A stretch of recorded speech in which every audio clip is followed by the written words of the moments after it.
ní number 2 ìbéèrè wo ni bẹ́ẹ̀. Number 2. Wọ́n ní kí o ka Suratul Qadri. Afa àkọ́kọ́ gbógi lọ sókè. Ìyá yín ló mọ̀ wò. Ìyá yín ló mọ̀ wò. Suratul Qadri ló kà. Bismillah. Inna anzalnahu fi laylatil qadr. وما أدراك ما ليلة القدر ليلة القدر خير من ألف شهر تنزل الملائكة والروح فيها بإذن ربه من كل أمر سلام هي حتى مطلع الله الفجر. Gbọ́dọ̀ bá tóbi jàmá. Allahu Akbar. Lọ́mọ yìí tó bá wọ ẹnu ẹ̀bùn yìí. Mọ yìí tó bá wọ mẹ́ mọ yìí tó bá wọ. Tó bá wù ọ́. O bá sì mú bá tóbi yín kó gbé fún ìyá. Ẹ sọ pé Allahu Akbar. Allahu Akbar. Wàláì Kùránì ló mú. Bàbá wa pírẹ́sidẹ̀ntì làwọn fẹ́ bùn lówó. Bí Alukùránì ló mú sẹ́gbẹ́ mọ́ wílẹ̀ kan. Bí yẹn bá ti lè mú Kùránì gbogbo nǹkan ni ó mọ̀ mú. Wàláì wọn tún ná lówó. Sáà mọ̀ bá a kó àfa Jamiu. Àwa làwọn náà ṣe ẹ́jẹ̀ǹtì. Àbẹ̀ ẹ̀kọ́ ni. Pàṣẹ́ntéèjì tó bá gbà iná ẹ́jẹ̀ǹtì náà ó gbà nú ẹ̀. Ìdákìsì mẹ́yìn ni. Àbẹ̀ ẹ̀kọ́ ni. So gbọ́ ìwọ náà ni wọn kó kí ló ọkọ̀ fún Gàfárì ni. Ìyẹn tó ń lò wá ó ń ràn ọ́ nù. Nígbà tí wọ́n gbowó ó sì fògbójú gbowó lọ ó lè gbà mọ́ Gàfárì. Tí ọ̀gá ti kó gbó nǹkan sí wọn lára.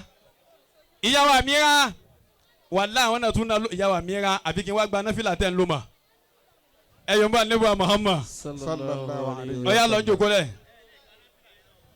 Ok kí wọ́n gbọ́ ọ̀dọ̀ àwọn kájọ́lá. Àbákọ́mọ́lá. Naam lájòkó làbá Ismail ọlọ́mọsáfà àlùbákàṣì. Naam àwọn tí wọ́n ti dé Alhaji wa ó ní number 1. Number 1. Kí ni orúkọ ọdún tá a máa ń ṣe lẹ́yìn tí a bá gbàwẹ̀ tán kí lorúkọ ọdún yẹn?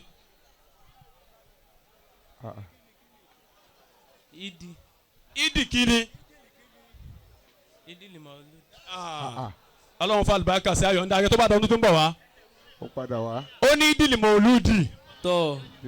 Ó yá máa bọ̀ wá kó jáde já mú nísù sẹ̀mú yìí náà sí dá. Ọlọ́run fa àlùbáríkà sí. Náà ọmọ wo ló fẹ́ jáde? Nàmbà kíni? Number 1 náà ti mú. Number 10 Istajil. Inú súrà wo ni àyà tó gùn jù wà nínú Kùránì? Àyà tó gùn jù inú súrà wo ló wà nínú Kùránì? Ẹ sọ pé Allahu Akbar. Irọ́ ẹ̀pẹ́ yọ̀kan fún mẹ́yọ̀kan sí oníṣàyí jẹ̀bù báwọn. Ó tà báyẹn. Ó ti dá lójú jù. Yóò jẹ ẹgbẹ́ ẹ̀bùn wa tán fa. Èwo ló fẹ́? Kùránì ni wọ́n náà mú. Ẹja fún lásọdún sí. Barakallahu fika. Àmín. Ta ló tún fẹ́ jáde? Fún béèrè. Ó yá ta ló fẹ́ jáde? Èrú wa ń bá àwọn èèyàn. Ìwọ ti dé. Kẹ́lómi náà máa fẹ́ jáde kó jáde lẹ́yìn ẹ̀. Nọ́mbà kíni? Ó ní number 4. Ọmọdún mélòó lànàbì di òjíṣẹ́ tọ́lọ́run ránṣẹ́ gangan? Ọmọdún mélòó ni? 64.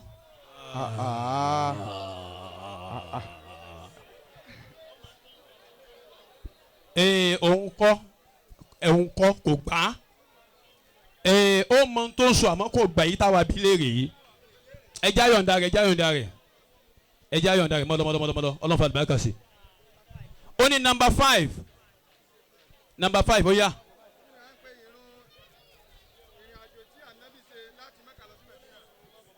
Ìrìn àjò tí ànábì ṣe láti Mákà lọ sí Mádínà. Akínwọlé bàbá wa gbà.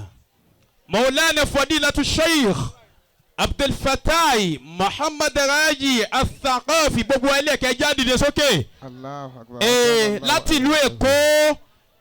Ẹja dìde kájọ kí bàbá wa. Ẹni bá dìde yóò sì rí ohun tí ń fẹ́. Ẹja dìde kájọ kí bàbá wa. Ẹni bá dìde yóò sì rí ohun tí ń fẹ́. Ẹja ká dìde kájọ kí bàbá wa. Ẹni bá dìde yóò sì rí ohun tí ń fẹ́. Ẹja ká dìde kájọ kí bàbá wa. Ẹni bá dìde yóò sì rí ohun tí ń fẹ́. Ẹ jẹ́ ká dìde kájọ kí bàbá wa.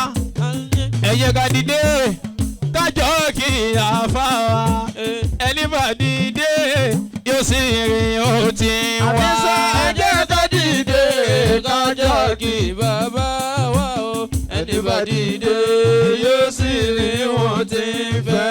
wọ́n ní ẹni òmù mi ká mú rí dán dákìlì ní òmùra ìlàlẹ̀ kọ̀ọ̀dọ́ bábùsírí bí xayi rìnlẹ̀ àjílẹ̀ tó ń sàmbìrì máa kọ́ ni máa dọ́ fọláwọ́ bá amúrẹ̀ mùsùlùmí làkàfíà wa kíbi rìn dán fọláwọ́ bá máa tàṣà lìmọ̀dígù wàrúbà máa dọ́gọ̀lì fàdọ́. Allahu yẹ̀fọ́ alùwà ìyá ìṣá fàlàtà ẹ̀kún mọ́tà àrídọ́. Allahu wà dákàlì jẹ̀mílà fàkìsí àlà mọ́kọ́dí mọ́tà òjì yá. ẹjẹ́ ká dìde kájọ kí bàbá wa o ẹni bá dìde yóò sì rí wọn tí ń fẹ́. Ẹni bá dìde yóò sì rìn ó ti wá o. ẹni bá dìde yóò sì rí wọn tí ń fẹ́. Ẹni bá dìde yóò sì rìn ó ti fẹ́. A máa bí Ọlọ́run èrò ọ̀tá ìmọ̀ràn ọ̀tá ọlọ́mọjọ sẹ́lẹ̀ bàbá lórí. àmín. Tabban la hasidina. Tabban li hasidina.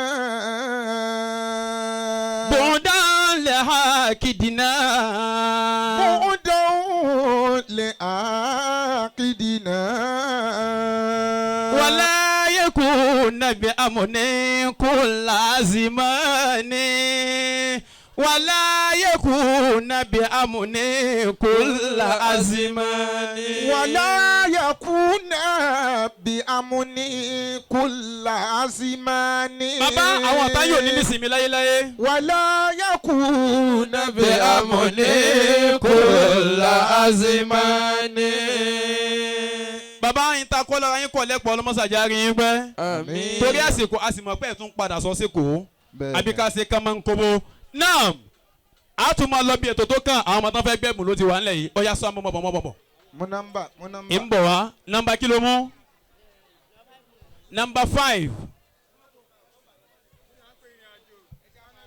Kí ni ìrìn àjò tánàbì ṣe láti Mẹ́kà lọ Mọ̀dínà? Kí ni wọ́n ń pe orúkọ ìrìn àjò yẹn?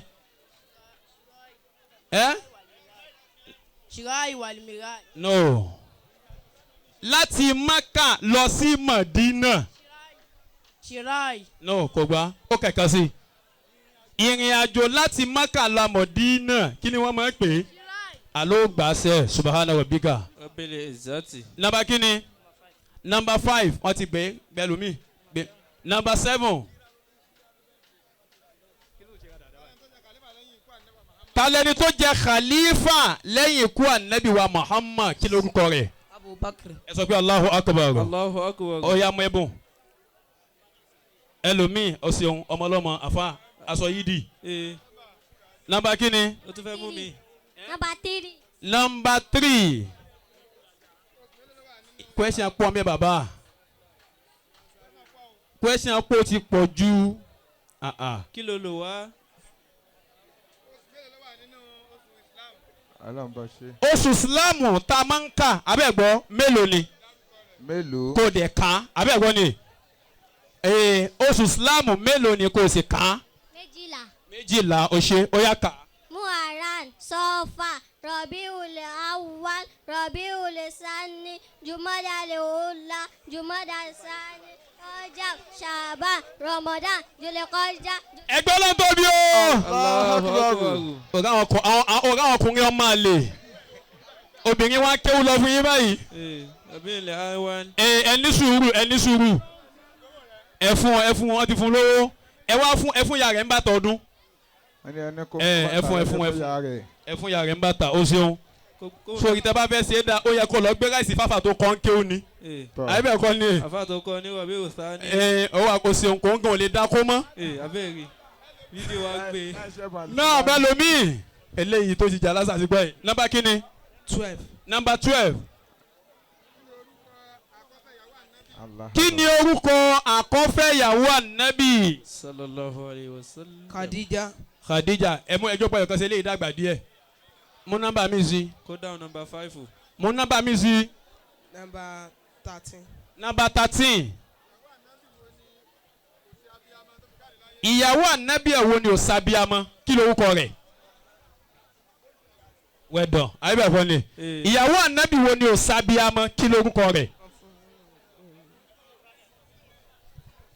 Tí ò bímọ náà tí ò sábíàmọ́ tí ò bímọ tí ò bímọ ó gbọ́ Yorùbá kò lè tó bá mọ gba Kùránì Ọlọ́run fa àlùbáríkà sí ayọ̀ǹda rẹ̀. Ọ̀yà fa ọ̀yà. Number 5. Number 5 wọ́n ti mú. Number 6. Number 6. Ìlú wo ni wọ́n sin ànábì sí? Ìlú Madina. Ìlú Madina ìjọ pọ̀ mú kan sí.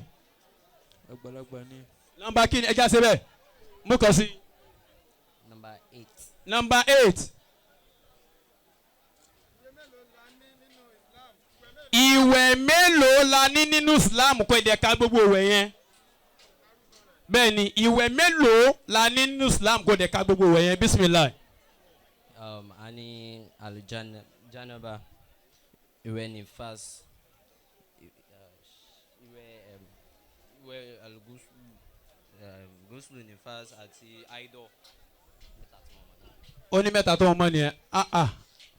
A kàn gbá bẹ́ẹ̀ ni o. Ó yá Ọlọ́run fa àlùbáríkà sí. Sẹ́fẹ̀ já agbo ẹ̀tàn lẹ́ẹ̀kan náà àlùbáríkà wí. Nọ́mbà wo? Number 13. Wọ́n ti mú. Number 1. Wọ́n ti mú. Number 6. Number 6. Wọ́n ti mú. 1 to 20. Number 20. Number 20. Number 20. Number 20. Kí ni ìdí tá a fi ń pe Sayyidina Uthman ní Zunuraini? Ọ̀ya. Ó jùlọ. Mú kàn mí kò lè mọ́. Sáré ni tó mọ̀ kó wá sọ. Ìdí tá a fi ń pe Sayyidina Uthman ní Zunuraini. Kẹwàá bá sọ kẹ fún lẹ́bùn. Àfẹ́ ẹ̀yin ọmọdé la fẹ́. Ọ̀ya mú nọ́mbà mi. Number 19. Number 19. Kí ni orúkọ sàábì ànẹ́bì tó fẹ́ ọmọ ànẹ́bì tí ń jẹ́ Fatima? Kí ló kọ rẹ̀? Kò mọ̀ ẹjẹ́ kan. No. Ó dà ká ṣúgà tó bá mọ̀ lórí. A'udhu billahi minash shaitonir rajim. Bismillahirrahmanirrahim. Amma yatasalun. Al-naba'il azim. الذي هم فيه مختلفون كلا سيعلم. صدق الله مولانا العظيم. Ọlọ́run fa àlùbáríkà sí. Ọ̀ya ẹlòmíì dáńdáhùn kò sí sáìsì rẹ̀ ń bẹ̀. Number 10 a ti mú.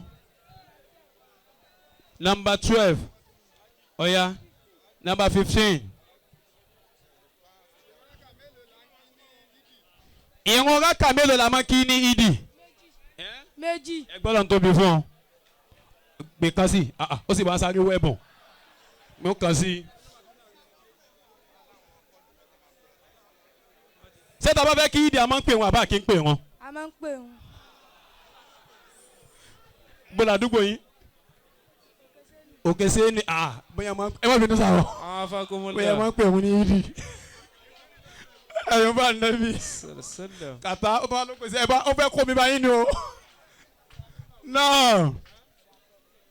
Number kini? Number 14.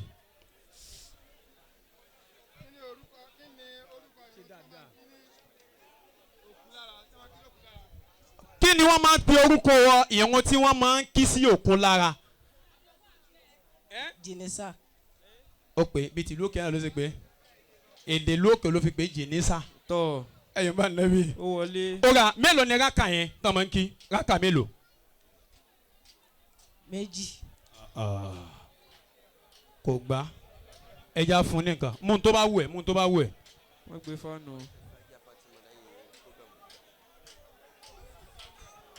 ó ti máa sọ òyìn náà dáa ó ti dá ó ti tó ọlọ́run fún àlùbáríkà sí i. nam sí wọn náà fẹ́ pè ní. number 9 súrà wo ni ó gùn jù nínú alukoran súrà wo ló gùn jù. Yasin. ó ní Yasin tọ́ èyí táwọn afáàrẹ mọ́ mú lọ́dá tó há sórí nù. bẹ́ẹ̀ ni. a máa ń kan sọ́ọ̀bù. ajá amadu ẹ ti fẹ́ mọ̀ ṣe gíṣù báyìí o. ó yá ká àyà tó bá wẹ̀ nù Kùránì yàtọ̀ sí Fatiha. Bismillahirrahmanirrahim. Iza jaa nasrullahi wal fath wa ra'aita nasa yadkhuluna fil afwaja wastaghfiruna an. ẹgbẹ́ náà tóbi àdúgbò wo ló ti wá. ọ̀mí sọ fún àwọn ọmọ yẹn ká máa kọ́ yín kí ó dáadáa o. ja'ala. gáàsì yìí náà tó. ayọ̀rọ̀ ká fún síbò. ẹ má ha ẹni gbà kan àyìn ni ẹ má lọ o. ó yá nọ́mbà wo ló mú. nọ́mbà 17 kí ni orúkọ súrà tó kọ́kọ́ sọ̀kalẹ̀ fún ẹ̀ Muhammad. sallallahu alayhi wa sallam. Anabi Yusuf. kí ló ń wí. orúkọ rẹ ló dàkọ ọmọ àdúgbò wo ni ọ. tọ́ òpó ẹ̀yìn bá ẹ̀ Muhammad. ọlọ́run ṣe kí sàdúgbò àwọn afáwọn ń bàdàn. òpó. ó yá mú nọ́mbà. Number 16.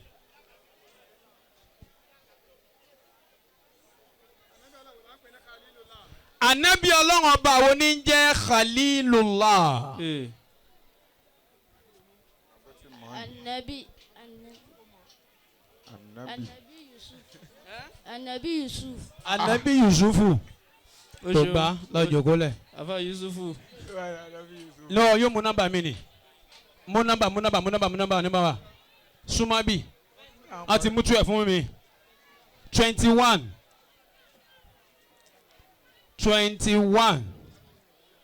wọ́n ti mú fún nọ́mbà mi ọ̀hún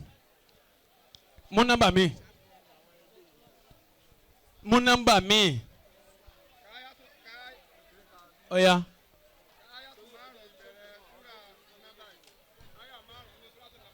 a ní kó ka àyà 5 nínú Suratu Nabahi.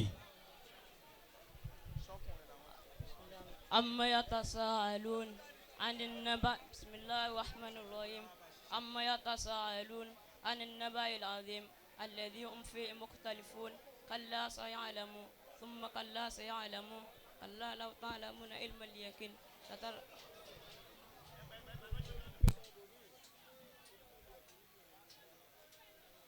Allah.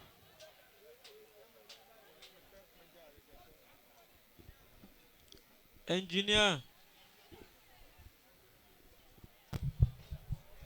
Now, mú nọ́mbà mi. Ó yẹ fún ọlọ́fà àlùbáríkà sí i. Ó yẹ ẹlòmí obìnrin yìí wọ́n mọ̀ bọ̀ wá. Ó yẹ nọ́mbà kí ni? Yóò mú nọ́mbà. Nọ́mbà 15 mú mi.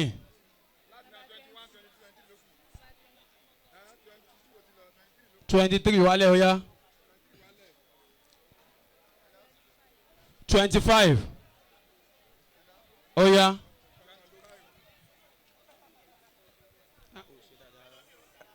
ẹ pè nǹkan fájà mẹ́jà. Ó yá ìrun mélòó la máa ń kí mi tàràwì ní ti tàràwì tàwa tí dára Nàìjíríà ní o. Márùn-ún ò gbà. márùn ni máa ń bá. Ó yá ka Suratul Alaq. أعوذ بالله من الشيطان الرجيم بسم الله الرحمن الرحيم الطهارة ìmára Allahu amarna bit-tahara ọlọ́run ọba ló pa wá láṣẹ ká máa à ń ṣe mọ́lídìí Suratul Alaq